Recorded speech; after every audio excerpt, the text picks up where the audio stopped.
Hello, and welcome to episode 7. I know it's been a little bit since I've been on here, but I am back now with some really timely news. So, what we're going to talk about here is the rules that just went into effect October 1, 2025. And I know it's the middle of October right now.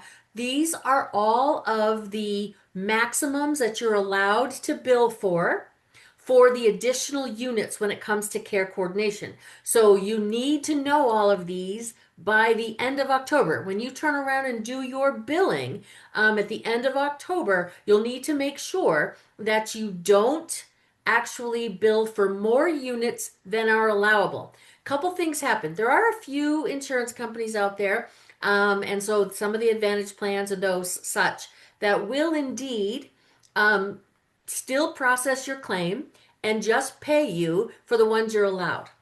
But there are a whole lot more that instead of that, if you are billing for more than is allowable, they will deny the whole thing and then you have to rebill. So these numbers are important.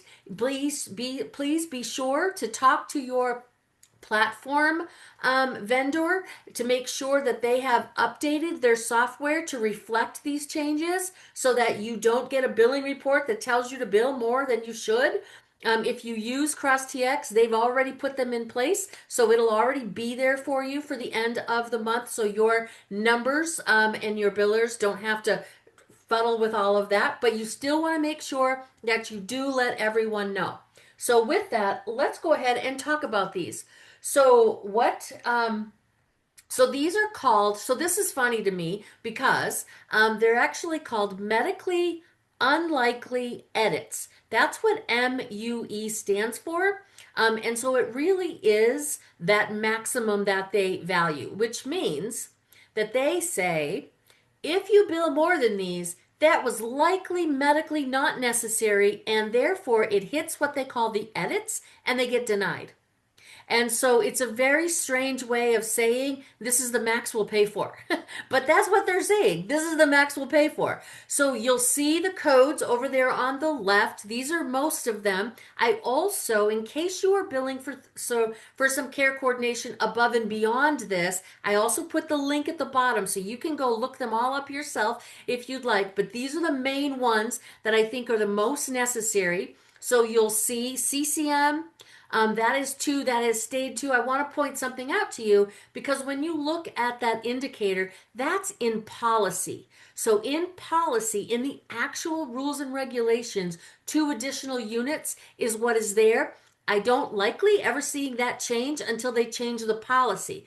But notice all the other ones say clinical. That means that they use clinical data and they look to see what kind of is the most of the time what's happening, and then because of that, that's where they determine. Now this is a big hit to some of you. You'll notice the 99489, those additional 30 minutes for complex CCM. Last year they let you do 10. They let you have 10 additional units. They have brought that down to 4. So you may only do 4 additional units, which means you have one of the 99487 at the first hour. You can only ever do one of those. And then you can do 4 additional 30 minutes. That's a total of 3 hours of complex. So that has really gone down. But what they've said is by looking at the data, most people aren't using more than that. So they're ratcheting it back. So that's kind of what that looks like. PCM is 2, and that has stayed 2. That was also 2 last year, so that's not a change. You'll see RPM is 3. That is not a change. It was 3 last year. Co-CM is 4. That is not a change. It was the same as last year. Now, these next 3, big change. Last year, when I say last year, I mean before October 1st. We're talking about the federal fiscal year. So before October 1st, for CHI, so it's Community Health Integration, PIN, Principal Illness Navigation, and PIN with a peer specialist, typically in your behavioral health arenas. Those were unlimited. They had no limit on them. They were totally unlimited. That they didn't know what they were going to do with them yet because they were brand new.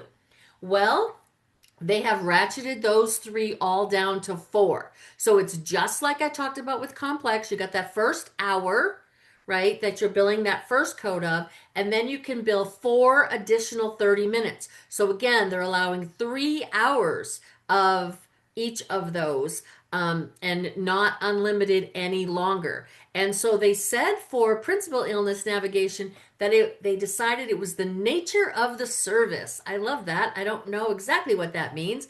So they didn't draw this conclusion based on data like they did the others. And then in the CPT instructions is they just decided, just looking at this, we are ratcheting it down for that reason. So anyways, these are really important. They did go into effect October 1st, but for all of our care coordination, we don't bill until the end of the month. So make sure before you bill at the end of the month that you are aware of these numbers because again, it will hit a medically unlikely edit, which means if it hits that edit, it's going to be denied. They're not going through them and fixing them for you typically. There are a few insurance companies I've seen do that, but for the most part, that is not the case. It hits the edit, denied, kicked back. You can resubmit it if you've exceeded those medically unlikely edits. That's kind of those values. If you've exceeded those, you can resubmit it and lower it to just that number, but it does take more time, more energy, and a lot more manual labor. So please get it right the first time. October 31st, when you're doing your billing, that date of service, do not exceed these. So if you have any questions, by all means, let me know. You can reach out to me. You can make your comments, any of those kinds of things. I would be happy to help you kind of figure some of these out. And so my contact information, you can see, you can follow me on Facebook. We have the Highlight Care Academy has a Facebook page. We also have a LinkedIn group, Highlight Care Academy. Just ask to be part of the group and it's that easy. We also are on TikTok. So on TikTok, you can make direct messaging to me and you can see all those other pieces. So with that, have a great day. Thanks so much. Bye-bye.